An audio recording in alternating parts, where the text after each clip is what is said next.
Okay, so they're perfectly dressed, perfectly postured, perfectly sociable, like a Stepford wife. Perfect, like this, right? Handing you the blueberry pie with a smile, with all the charm in the world, and while they're handing it to you, they stab you in the spleen or the liver with the stiletto. And then while you're bleeding out, right, and doubling over, they're going into full spectrum domination mode, full Munchausen's mode, with the, "Oh, honey, what's wrong? Oh, my goodness, why are you carrying on like this? Why are you, oh, my goodness, you're bleeding. What happened to you? We've got to get you some help. My goodness, we've got to get you put up in a hospital somewhere." And so, here's the thing. When you're really skilled at this kind of thing, and this is true, I mean, this is real life, folks. This is the way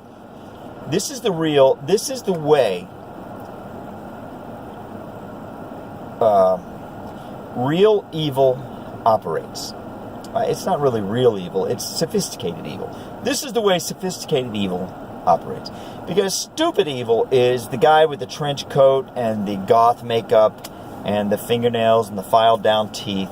You know the routine. And they walk around looking evil and they do something evil and immediately everybody knows who it is. And that's stupid evil, right? But sophisticated evil is, it's the last person in the world that you would ever expect. The last. That's sophisticated evil. That's the, if you buy into all of the, conspiracy theories about the Bush family and the Clintons and, what's the guy's name? It's Zbigniew Brzezinski. And if you don't buy into those, well, then you can cross the pond, and you can go to, and it's not a conspiracy theory, it's an actual admitted fact, but the former Prime Minister of England and his friend, I can't remember the guy's name now. He was like the Jerry Lewis of England, and I'm sorry I can't remember his name. But anyway, he was big child, children benefit, raising hundreds of millions of dollars for children's medical stuff, and I'll think of his name eventually. But anyway, it's not the point is that he was doing unbelievably, unspeakably heinous things to children while he was running these children's charities. It's like Jerry, what's his face, up at University of Pennsylvania, and his son. Same thing. It's late. I've been working all day. I'm tired. It was a stressful day too, so I'll think of it in a minute. But anyway, it's the last people on the face. I mean, that's true sophisticated evil, and that's what we're dealing with here, in my opinion. And when you don't figure it out, it's like torture, because it's like, how do you put it? I don't want to get carried away with metaphors and analogies, but it's like you have a pain and you don't know what hurts, or it's like, there's, you have no defense. When you don't know what's going on, you have no defense, right? So it's torture, Now, it just so happens that on the advent of what has happened to my brother, what he did to himself, it now stands as indisputable fact that in a single generation of men in my family, 1 out of 3 of them has committed suicide. So we've got me, got my brother, that's 2. My father had no siblings. My mother had 2 siblings. Those siblings had, in one case, 1 son. In another case, 3 sons. So that's a total of 6. And 2 of those men committed suicide at an age where they would be considered a man. And like I said, I've lived a tortured life, at least for the first half of it. not anymore, because I know what the heck is going on, and I'm fighting back, right? And they're freaking out, you know, and they're throwing everything they got at me. You're crazy. You need to take medication. You need help. Why are you carrying on? Everything they say, when you don't do what they do, is a derivation of you're crazy. You're crazy. You need help. You need to take medication. Why are you carrying on?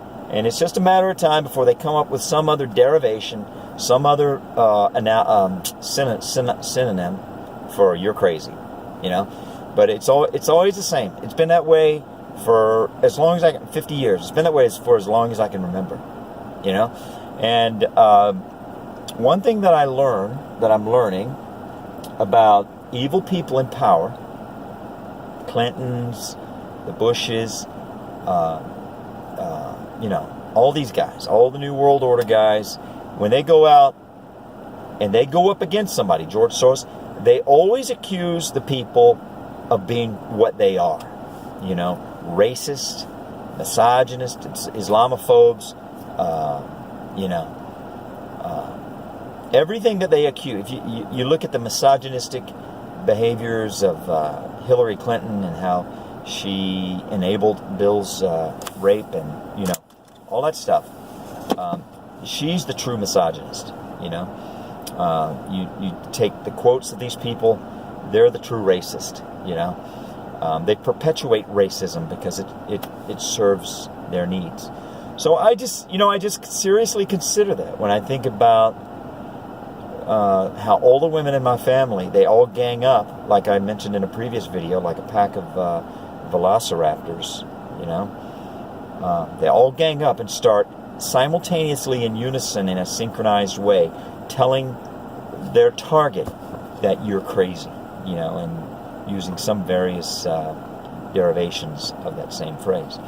That's what happened to not my brother. It didn't happen to my brother. I don't exactly know what happened to my brother, to be honest with you, because I didn't even know he was suffering, you know. But that's what happened to my cousin Randy. I mean, since he was old enough to understand language, he was told that he was crazy, stupid, and weird, right? And by old enough to understand language, I mean like since the age of 2, and it was an outrage. It was an absolute outrage. But there was no man that was capable of standing up to these women. And I'm not saying that women are bad. I'm saying the women in my family are bad. I'm saying the women in my family are evil. And I mean the sophisticated Jerry Saville. I believe that's his name. Jimmy, sorry. Jimmy Saville over in England. I got him mixed up with Jerry. See, now I can't remember this guy's name over here. Jerry, the guy that does the children's telethons over here, whatever his name is. Anyway, Jimmy Saville over in England. It's the last person you would expect kind of evil. It's the sophisticated kind of evil, you know? That's what I'm saying. And that's a harsh thing to say. I understand that. It's an unsociable thing to say. I understand that. It's an impolitic, whatever, you know, derivation of the word impolite you want to use, whatever. Pick your, get out of the source and put whatever word you want in there. It's an impolitic thing to say. I understand that. It's a horrible thing to say. I understand that. But I'm not saying it because it's nice or polite. I'm saying it because it's true. You know? And if you or anybody out there in the interweb, world of the interwebs, I'm saying the word interwebs tongue-in-cheek,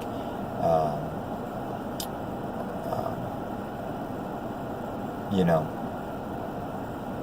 if you want to say that it's just a meaningless observation that 2 out of 6 men in a single generation in my family have committed suicide, you know, I'm going to say, well, I'm sorry, but I was there, I've lived it, and based upon my own observations, when I add my own personal observations to the indisputable facts, I don't think it's a meaningless observation, an insignificant statistic. I don't. You know, I called it the 3-daughter curse in a previous video, and well, you know, I'm sorry, but I believe it because I've lived it. I was there. Okay, and I've seen the way they gather in the shadows and they engage in these whisper courts and how they talk to each other without moving their mouths so nobody can see them talk, so nobody knows they're talking except everybody knows they're talking. I mean, it's just, and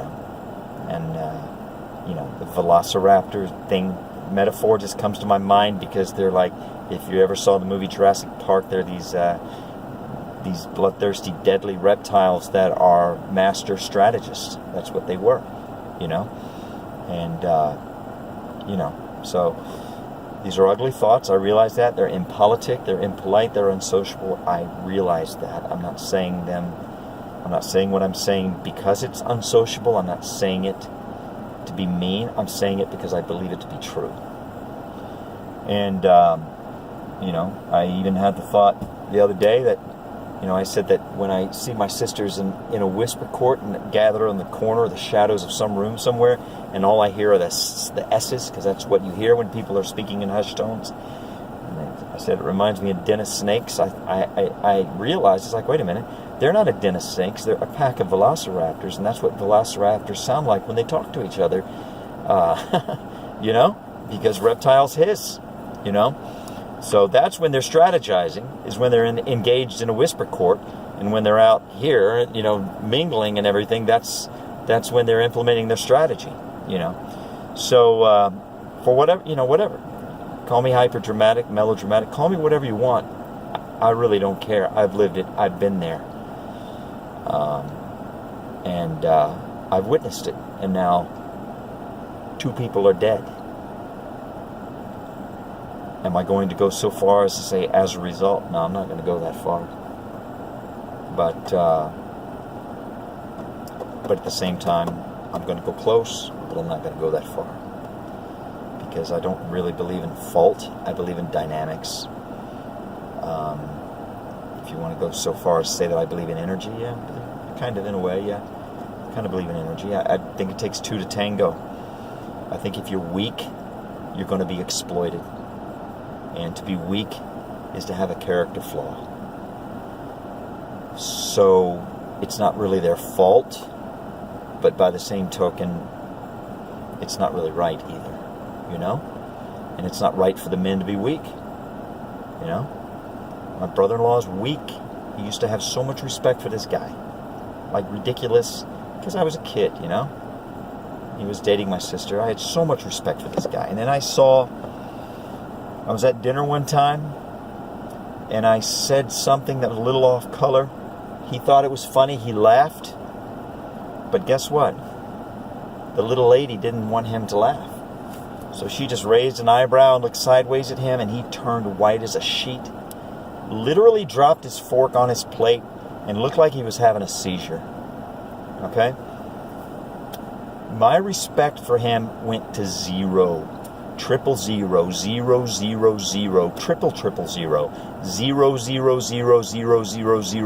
000, 000. Look, I'm not for making women wear beekeeper suits, okay? Covering every inch of their body and locking them in the house and not allowing them to talk to people who are not members of the family unless a member of the family is male people who are not members of the family unless a male member of the family is present, and you're not allowing them to drive and making them walk 3 feet behind you when you're... I'm not for all of that, okay?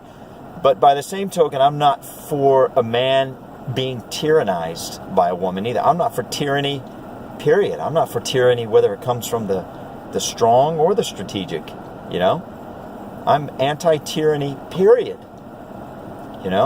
And, so if you're weak and you allow yourself to be tyrannized, you're just as much at fault as the tyrant. I mean, you share in the travesty that you have mutually created, as far as I'm concerned.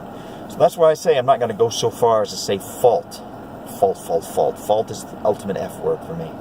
I don't give a damn about fault. Whose fault? The question is, whose responsibility is it to deal with, and what opportunities exist to make something great out of something that has the potential to be horrible and bad and ugly. So I didn't go inside. I hope Shannon's not mad at me, but that's might be everything I have to say about my brother's passing. That might be it. It's a family situation as far as I'm concerned. I don't know what happened with him. And if I were ever told, I wouldn't believe it, because I don't believe it. They're established liars. I sit there and watch my sister lie to my father's face when he was elderly and was too weak to challenge what he was being told. I've seen it. I sat there and watched it. I don't believe anything they say.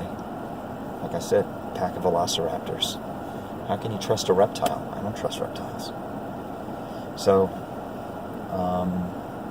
that's pretty much where I'm at.